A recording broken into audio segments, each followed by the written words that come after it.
저는 부산 장신대학교의 김경량입니다. 일단 저는 보완대책 의사학당 전문가이기도 하고, 하지만 조금은 더 큰 의미에서 AAC라는 것만 보지 않고 조금 더 큰 의미에서 저희가 접근을 할 필요가 있다고 생각을 해서 정리를 이렇게 해보았습니다. 그래서 아시는 내용들은 빨리빨리 넘어가면서 진행을 하겠습니다.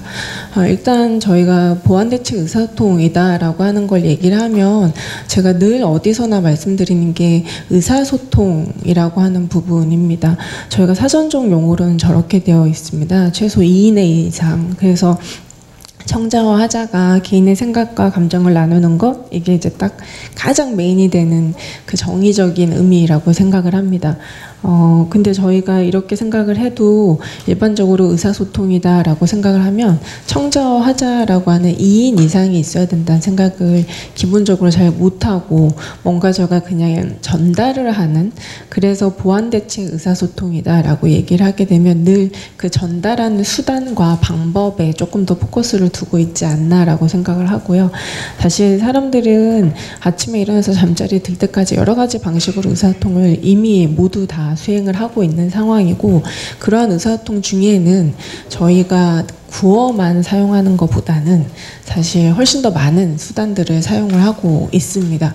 선생님들께서 지금 여기 앉아 계시기 때문에 말씀을 못 하시지만 카톡도 하시고 문자도 보내시고 하시면서 여기 이 공간에 있지 않은 분들과 함께 소통할 수 있는 이유는 저희가 의사소통이라고 하는 것이 최소 2인의 이상이지만 그걸 얼굴을 늘 맞댈 필요는 없고, 하지만 타인과 내가 스스로 혼자가 아닌 누군가와 함께 뭔가를 공유하는 여러 가지 수단이 있다면 가능한 것이 의사소통이기 때문이라고 생각을 하고요. 그래서 의사소통이라고 하는 것은 모든 사람들이 가지고 있는 당연한 권리이고 가장 중요한 부분이라고 생각을 합니다. 하지만 저희가 사실 본인의 의도를, 저는 요즘이 이렇게 저희가 보다 보면 참 소통이 힘든 세상이다. 이상하게 참 소통의 수단들은 정말 많이 늘어가는데 수단이 느는 만큼 소통은 힘들어진다라는 생각을 많이 하게 됩니다. 같은 한국어를 쓰고 같은 말을 해도 소통이 안 된다라고 하는 경험들을 참 많이 하실 텐데요.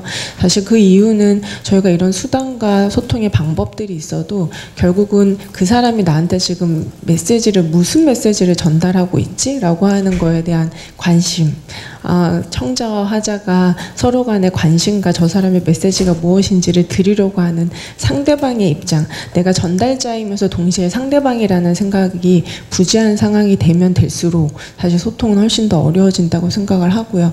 그러한 맥락에서 사실 장애인분들은 저희가 얼마나 그분들에게 귀를 기울이고 있나, 그분들이 하시는 말씀들이 어떤 것에 관심을 가지고 있나와 함께 경중이 같이 간다라고 생각을 합니다. 그래서 조금은 의사소통이 어떤 것인지 저희가 조금 원론적인 부분에서 그럼 의사소통에 어려움이 있다는 건 뭔가를 보면 그냥 딱 저희 이론상에서는 사실 가장 보편적인 건 말하는 것입니다. 그래서 구어가 안 되는 것과 그 다음에 타인에 대해서 이해하는 것도 의사소통이 안 되는 것입니다. 그 다음에 읽고 쓰고 또 당연하겠죠. 그래서 저희가 스피치만을 이야기하는 것이 아니라 어떤 사람이 말을 했을 때 그 말에 대해서 이해하기가 어려운 것도 소통의 어려움입니다. 그럼 저희가 의사소통에 대해서 조금 더 지원을 강화를 해야 된다라고 한다면 구어를 대신하는 어떤 것들만 강화를 하기보다는 어떤 사람이 다양한 수단을 써서 말을 하는 대신에 여러 가지 표현들을 했을 때 거기에 대해서 이해를 하는 거에 대해서도 반드시 중재가 들어가야 된다라고 생각을 하고요. 일반적으로 저희가 의사소통 장애인, 어려움이 있는 분들 하면 이렇게 많은 장애인분들이 어려움을 겪고 있고, 최근에는 사실 중도중복 장애인분들이 너무 많이 있어서 그 어려움이 훨씬 더 가중이 되고 있다고 생각을 합니다.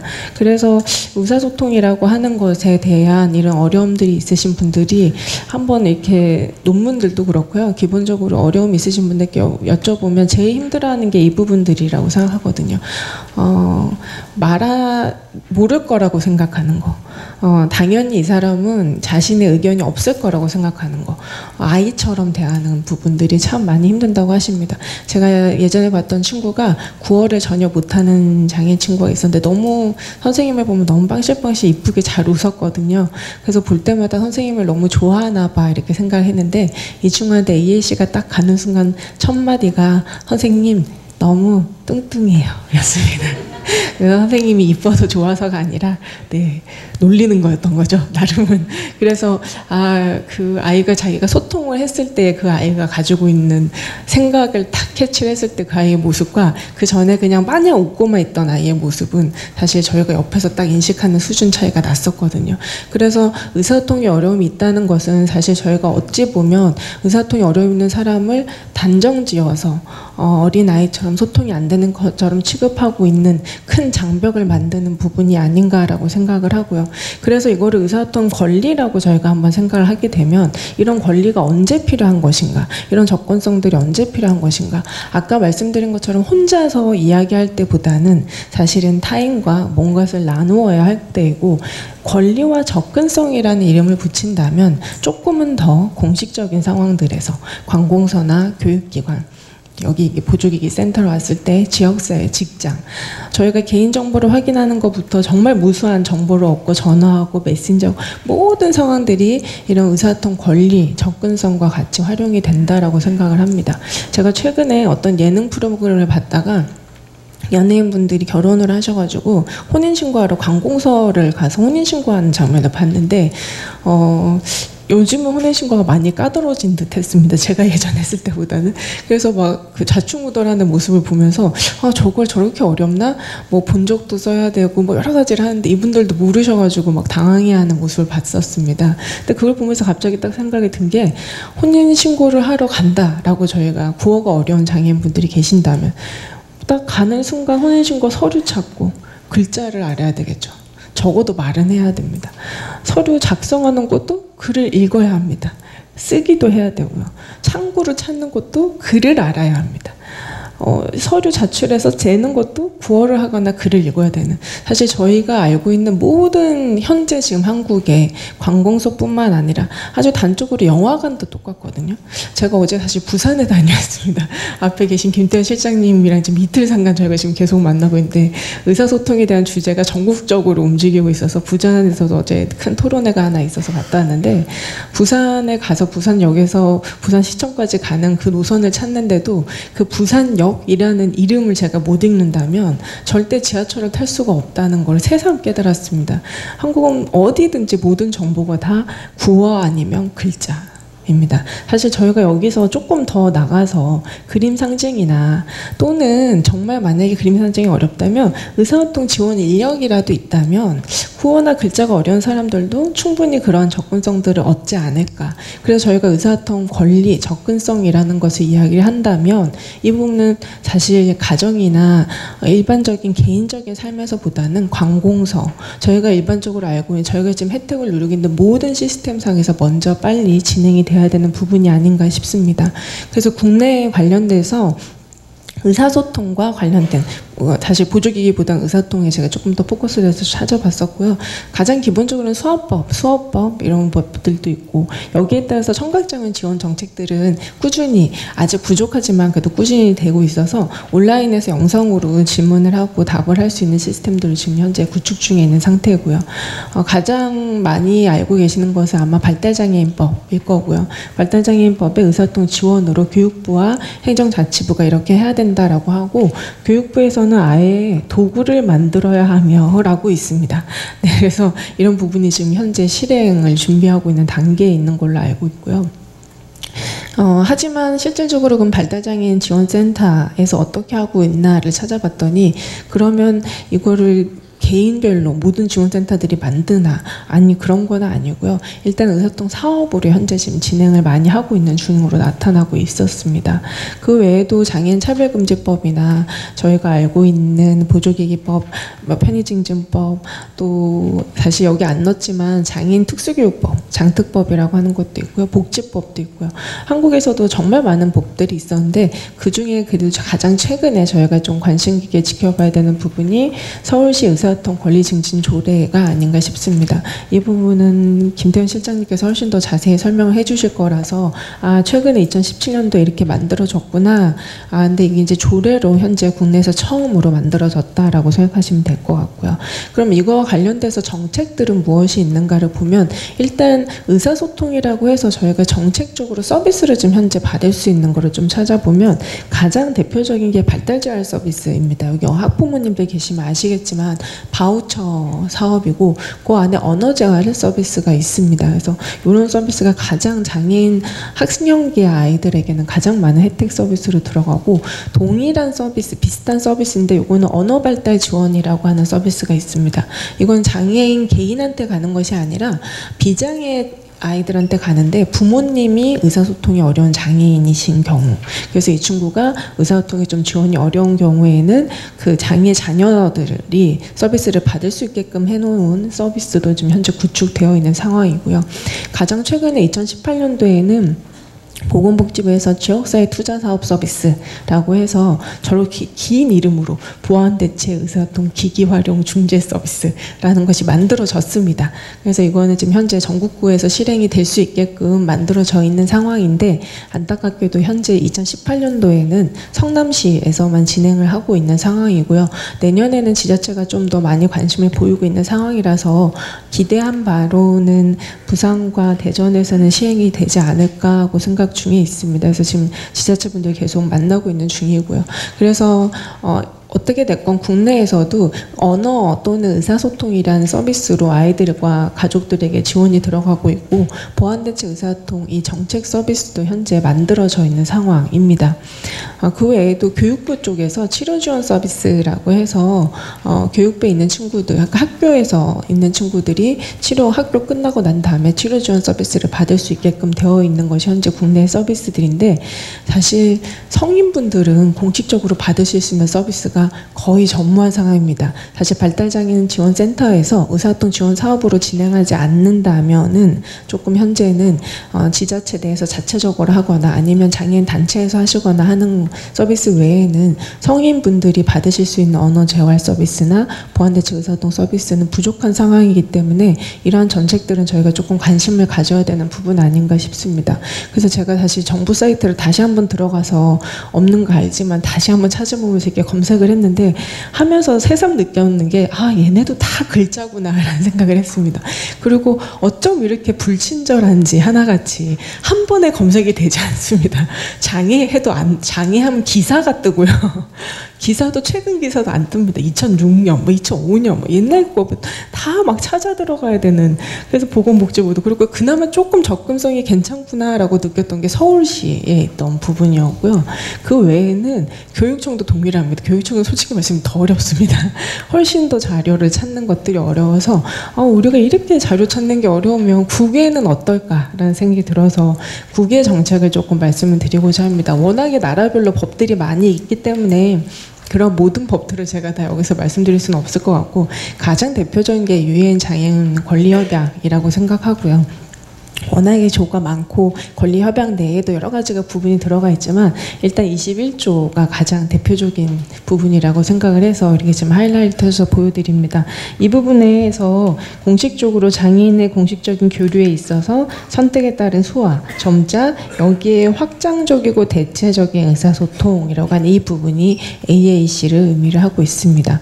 어제 안 그래도 토론회에서 확장적이고 대체적인 이 표현이 훨씬 보완 대체보다 낫지 않냐 라고 말씀을 들었었는데, 네, 맞다고 생각을 합니다. 그런데 저희가 지금 와서 이제 이 고유어를 바꾸기 조금 어려운 상황이라서, 근데 사실 동일한 맥락에서 저희가 의사소통을 함에 있어서 어려움을 보완하거나 대체 또는 확장하거나 도와줄 수 있는 이런 것들을 의사소통 지원이 이렇게 지금 들어가 있는 거고, 이 장애인 유해 헌장에 이거를 북박이로 넣으시려고 정말 애쓰셨던 분이 아이작이라고 하는 한국 국제의사소통 학회의 초대 회장님이 휴어 교수님이십니다. 그 휴어 교수님께서 한국에 6년 전에 2번이나 오셨다 가셨습니다. 8년 전에도 오시고, 휴어 교수님이 특수교사 출신이신데 본인이 보완대책 의사소통에서 특히나 이 유엔까지 가서 이걸 이렇게 만들어내게 됐던 결정적인 개인 이야기를 해주셨거든요. 제가 잠깐 교수님 어떻게 이렇게 해서 여기까지 오시게 됐습니까? 하고 여쭤보니까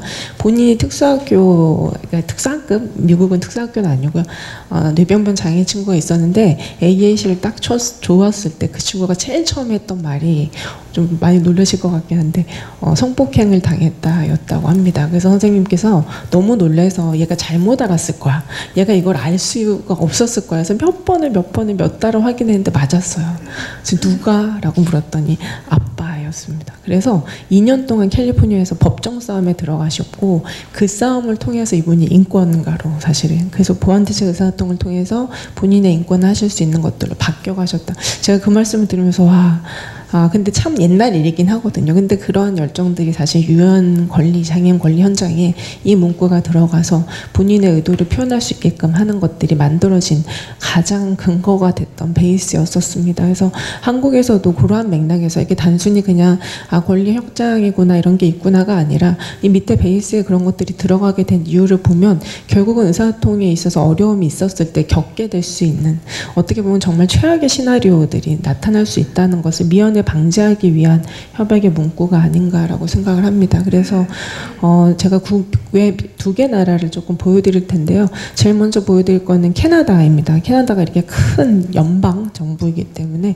주별로 정책들을 가지고 있는데 여기가 밴쿠버, 브리티시 콜ум비아 주가 있고요. 이쪽이 오타와가 수도거든요. 밴쿠버가 수도가 아니라서 오타와가 있는 온타리오라는 주가 있습니다. 이 2군데의 정책들을 조금 보실 텐데요.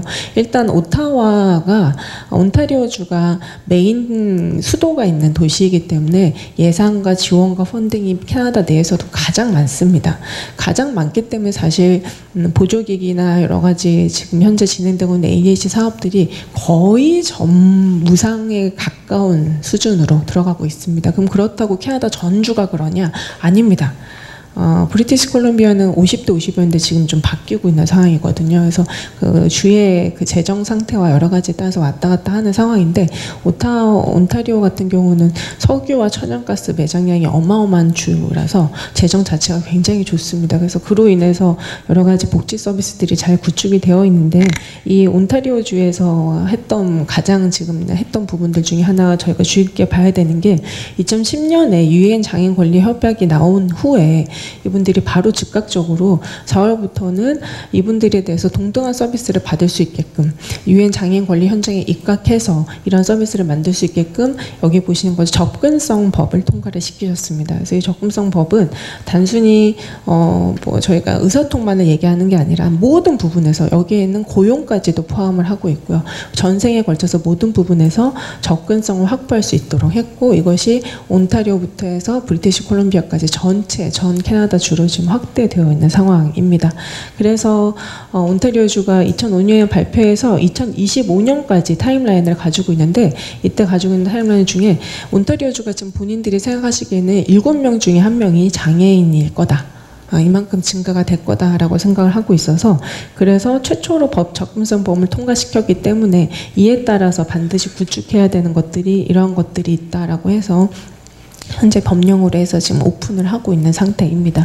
그래서 2025년까지 이 타임라인에 따라서 모든 것들을 지금 진행 중에 있고 그 중에 하나가 직원이 1명 이상 고용된 조직은 이 온타리오 주에 있는 이 접근성 법에 따라서 이게 규준이거든요. 밑에 규준. 이 기준은 무조건 다 준수해야 한다라고 법령으로 되어 있습니다. 그럼 보시면 서비스에도 접근이 가능해야 되고 모든 교통수단에 가능해야 되고 모든 정보통신에 가능해야 되고 모든 공공장소와 고용까지도 돼야 된다라고 되어 있습니다. 그래서 이런 접근법에 따라서 사실 캐나다가 여러 가지 기관들이 굉장히 많이 있는데 다양한 기관들 중에서 CDAC라고 하는 이 기관은 의사소통에 조금 더 포커스를 두고 있는 기관이고요. 그래서 이 CDAC가 2010년에 국가 수준 연구를 진행을 해서 그러면 이 접근성 법이 만들어져 있는데 이 접근성을 의사소통이 되었을 때 그럼 의사소통의 접근성은 뭐지? 라는 연구를 전체적으로 진행을 했습니다. 국가 전체적으로 진행하고 나온 결과가 요거였습니다. 아까 앞에 말씀드린 의사소통의 어려움이랑 상맥이 되는데 그게 실질적으로 접근성이라는 어떤 문맥상의 의미들로 법적 용어와 함께 저희가 해석을 해본다면 무엇을 말하고 있는지를 스스로 이해할 수 있어야 되고 메시지를 자기가 스스로 이해하는 것도 들어가고 그 다음에 다양한 도구를 사용을 하고 수단을 사용해서 이 수단과 도구에는 사람도 들어갑니다. 네, 단순히 기기 또는 어떤 상징, 몸짓, 제스처뿐만 아니라 의사소통을 지원할 수 있는 사람까지도 그래서 본인이 선택하는 겁니다. 저희가 넌 이거 해, 넌 이거 써야 해가 아니라 본인이 선택해서 할 수 있는 것이고 이걸 이해하고 사용할 수 있는 다양한 방식으로 된 서면 정보는 다 받을 수 있어야 됩니다. 서면으로 이 사람이 알아들을 수 있는 글을 모른다면 그림으로 된 서면 정보들을 다 받을 수 있어야 되고 모든 문서에 서명하고 메모를 작성하는 것들도 접근 가능하게끔 해야 된다라는 게 의사소통 접근 이라고 하는 것들로 이분들이 연구를 통해서 지금 현재 도출해낸 결과였고 여기에 따라서 현재 이런 캠페인들을 끊임없이 진행 중에 있으십니다. 이게 커뮤니케이션 어세스 나우라고 해서 저희가 그 아이작이라고 하는 그 지금 국제 컨퍼런스가 다다음 주에 열려서 호주에 제가 다다음 주에 지금 가는데 2년 전에 토론토에서 열렸었습니다. 그때 토론토에서 아이작 열리는 그 기관 내에 모든 주변의 레스토랑과 스타벅스 모든 기관에 다 이 표시가 붙여져 있었습니다. CDAC에서 오셔가지고 다 해서 의사소통이 어려 있는 분들이 오시면 이걸 다 쓸 수 있습니다. 그래서 이런 캠페인을 사실 했었고요. 그래서 실제로 오타와 정보줄을 이렇게 들어가서 보시면 너무너무 깔끔하게 이렇게 정리가 되어 있습니다. 그림과 함께 되어 있습니다. 글만 되어 있지 않고 아까 저희 거와 함께 비교를 좀 해보시면 저희는 얼마나 많은 글자 정보가 들어가 있는지 얘는 굉장히 깔끔하게 그림으로 도표로 같이 나와 있고요. 브리티시 콜룸비아는 조금 더 글 기반이긴 하더라고요. 그래서 이렇게 해서 되어 있는 상황이고 여기가 지금 어세스 특히나 보조공학과 관련되어 있는 BC주에서 진행하고 있는 모든 부분들이고 사실 요 하나 둘 세 가지가 보조공학과 관련된 센터들입니다. 그래서 큰 센터들이 있는데 그 센터들 외에도 BC주 같은 경우에서는 생애 주기에 따라서 보완대책 의사소통이 전체 태어나서 죽는 순간까지 지원이 받을 수 있게끔 되어 있는 상황이라서 학령기 이전에는 사실 영유아 진단평가부터 하거든요. 영유아 진단평가부터 해서 이 아이가 의사소통에 어려움이 있다 그러면 집으로 옵니다. 네, 집을 와서 직접 중재들이 들어가는데 그런 그 쉴드런 힐이라고 하는 시스템이 따로 있고 근데 그거는 보조기기를 지원하기보다는 의사소통 지원, 언어 왜냐면 굉장히 영유아 아이들이기 때문에 그렇게 지원들을 하고 그래서 병원이랑 같이 연계돼서 좀 지원이 하고요. 그거를 지나고 나서 학령기에 돌아오면 학령기부터는 세피시라고 해서 특수교육공학 지원센터가 있습니다. 그래서 여기서 교사들과 학생들에 대한 전면 지원을 3단계로 현재 지금 진행 중에 있고 학령기가 딱 끝나고 나면 한국도 요즘 학령기가 딱 끝나고 났을 때의 문제가 굉장히 지금 심각한데 그 후에는 어떻게 할 것인가 카야라는 곳에서 죽을 때까지 지원이 사실 들어갑니다. 그래서 사실 전생에 따라서 직접적인 서비스 지원이 이렇게 들어가고 아까 말씀드린 CDAC 같은 인권과 권리와 장애인권과 그 다음에 접근성에 대해서 노력하는 단체들이 또 옆에 이렇게 있고 아까 말씀드린 보조기기 센터들은 또 따로 있습니다. 그래서 굉장히 유기적으로 협력관계에 이르러서 같이 정보들을 공유를 하고 얘네들이 가지고 있는 정책 중에 가장 제가 좀 부러운 부분 이따가 토론 원고로 나오겠지만 요 두 군데가 서로 정보 교환이 됩니다. 네, 셋피시와 카야가 정보가 교환이 되고 있는 상태입니다. 데이터베이스가 그대로 가고 있는 상황이거든요. 그래서 그렇게 정보를 지금 지원하고 있는 상황이고, 호주 같은 경우는 제가 이제 다음 주에 갈 거라서 한번 쭉 찾아봤는데 갔다 오면 더 많은 정보를 드릴 수 있었을 건데 조금 안타깝긴 합니다. 퀸즐랜드가 그 브리즈번, 저희가 이제 그 골드코스트에서 학교가 있어서 브리즈번과 골드코스트, 시드니가 다 들어가 있는 퀸즐랜드 안에는 지금 현재 NDIS라고 해서 그 장애인 보험이라고 할 수 있을 것 같긴 한데요. 이게 지금 발효가 2016년대부터 돼서 2019년까지 진행 중인 퀸즐랜드 전역으로 할 거고, 끝나고 나면 호주 전역으로 지금 진행이 된다고 합니다. 이 부분은 이게 간단히 한 것처럼 한 사람의 평생 동안 지원되는 서비스 체계를 관리하고 예산을 지원하고 모든 것을 볼 수 있게끔 해주는 시스템이고요.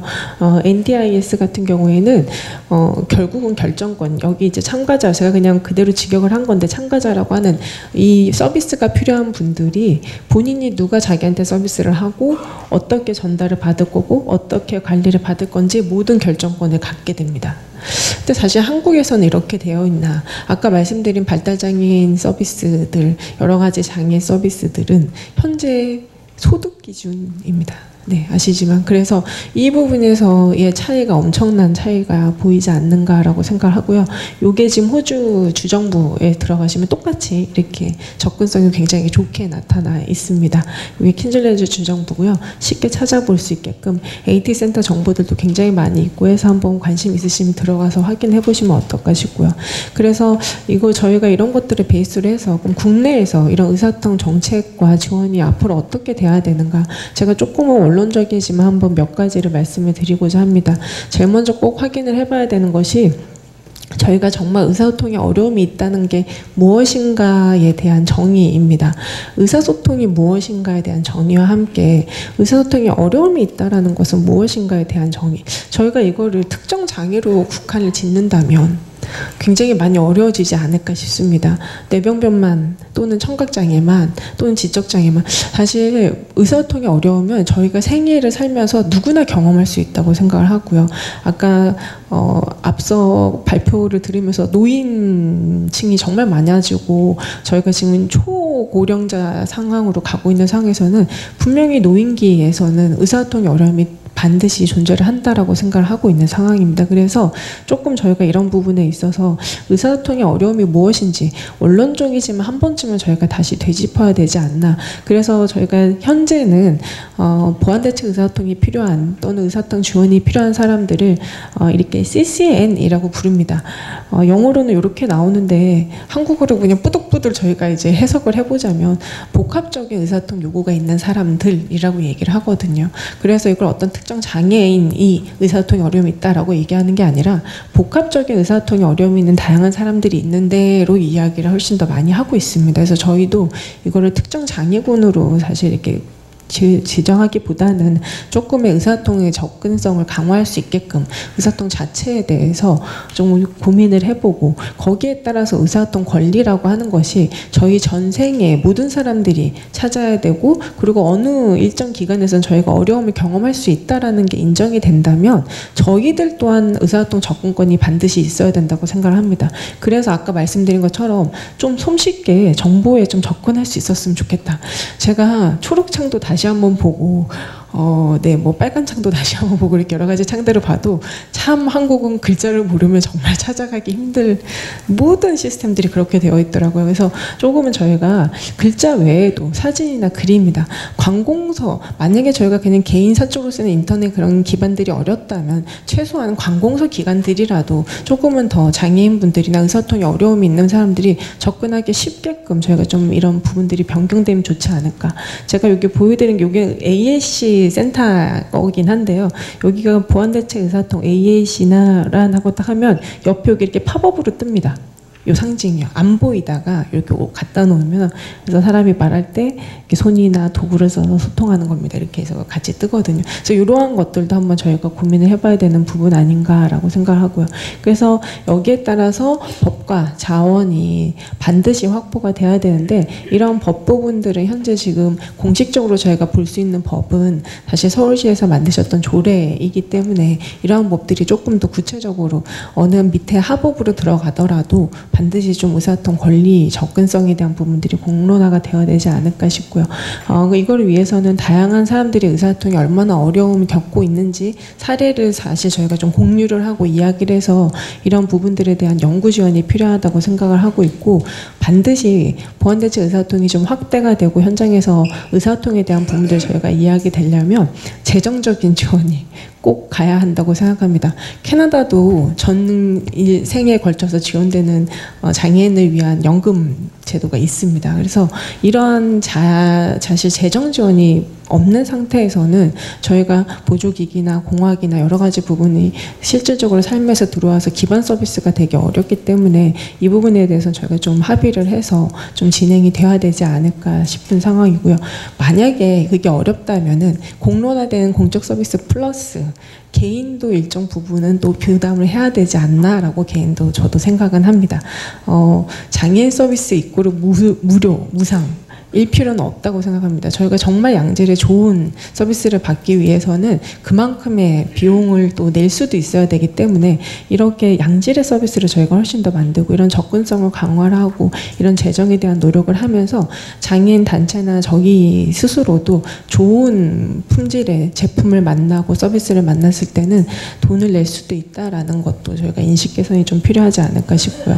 그 다음에 보편적으로 다양한 의사소통 방식이 기반이 마련이 되어야 하기 때문에 보완대책 의사소통이 훨씬 더 많이 만들어져야 합니다. 제가 요즘에 그 기초연구를 ALC에 다른 거 하고 있는 게 있는데 면담을 할 때마다 나오는 반응이 뭐하러 만들어요?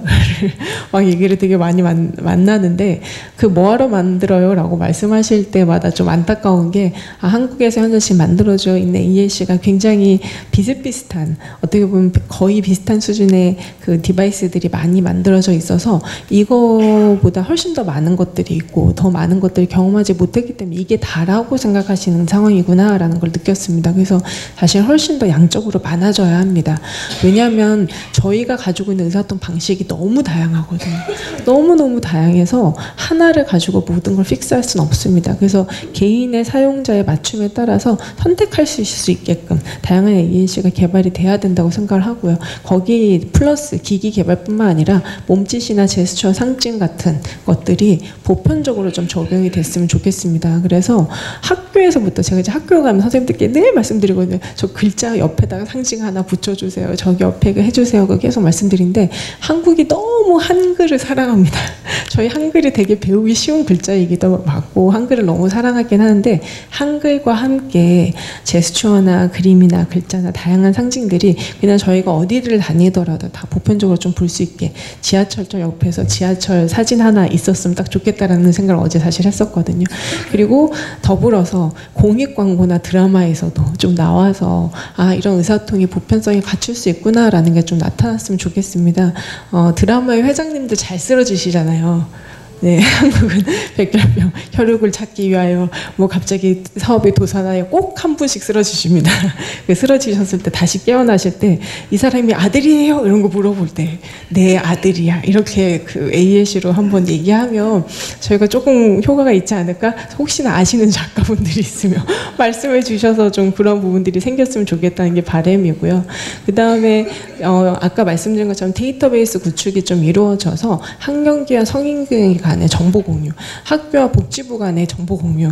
그래서 보조기기 센터에서 사실 가지고 계신 이걸 지원을 학교 쪽으로 해주고 싶으셔도 사실 학교에서 요청하지 않으시면 못하시는 상황이시거든요. 저희가 해드릴게요 이렇게 두드리고 다니실 수도 없는 상황이라서 이러한 협업 관계들이 좀 있어 데이터베이스가 좀 정리가 되고 같이 기존에 있는 것들이 공유가 됐으면 좋겠습니다. 근데 얘가 단순간에 이루어지진 않습니다. 브리티시 콜ум비아가 세피시하고 카야가 연계해서 정보 시스템을 만드는데 10년 넘었다고 걸렸다고 얘기했습니다.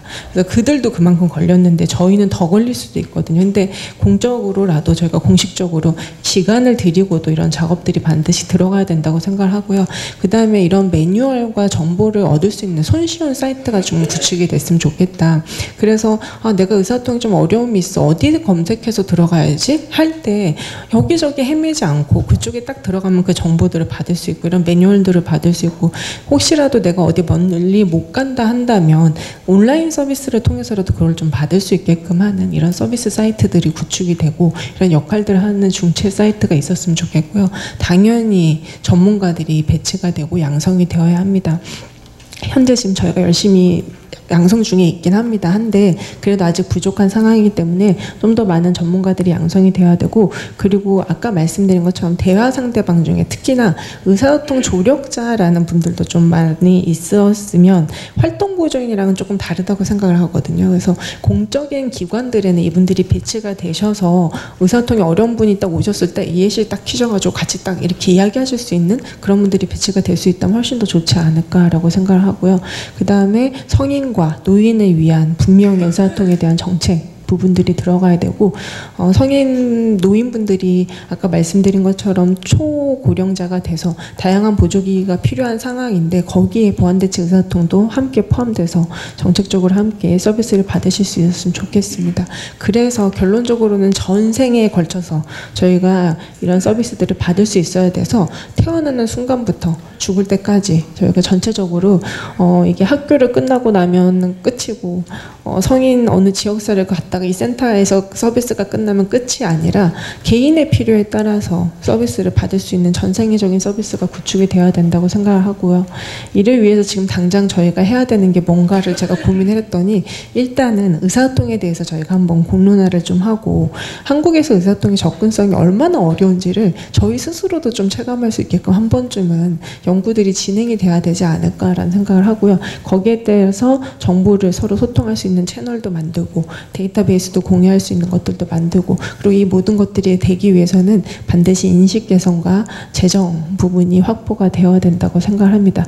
그래서 그러니까 다 남의 일이구나 라고 하실까봐 사실 저희부터 지금 여기 계신 분들부터 저부터 나부터 의사소통을 위해서 지금 당장 해야 되는 것이 무엇인가 라고 고민한다면 다시 아까 원론적으로 말씀드린 것처럼 의사소통은 혼자 하는 것이 아니기 때문에 타인에 대한 관심 그들이 무슨 생각을 가지고 있는지 어떤 걸 하고 싶어 하는지 경청하는 자세가 가장 중요하다고 생각합니다. 그래서 혹시나 저희가 그런 경청하는 자세가 놓치고 있는 건 아닌지 내가 정책이 더 먼저라고 내가 그 부분에 있어서 그들의 몫으로 넘기고 있는 것은 아닌지 한번 고민해 봐 주셨으면 좋겠고요. 모두 다 각자 자기가 원하는 의사소통 방식으로 소통을 합니다. 그래서 저희가 의사소통에 어려움이 있는 분들을 배웠을 때 너 왜 그렇게 안 해? 넌 이거를 해야 되는 건데? 라고 하기보다는 너의 선호도가 그거구나. 그럼 내가 어떻게 너와 함께 소통할 수 있는지 경청하는 그런 마음들을 가져주셨다면 그러면 저희가 지금 말씀드린 여러 가지 정책들의 그 기반이 되는 것들이 또 발전을 하지 않을까 싶습니다. 네, 그럼 이상으로 발표를 마치도록 하겠습니다. 감사합니다.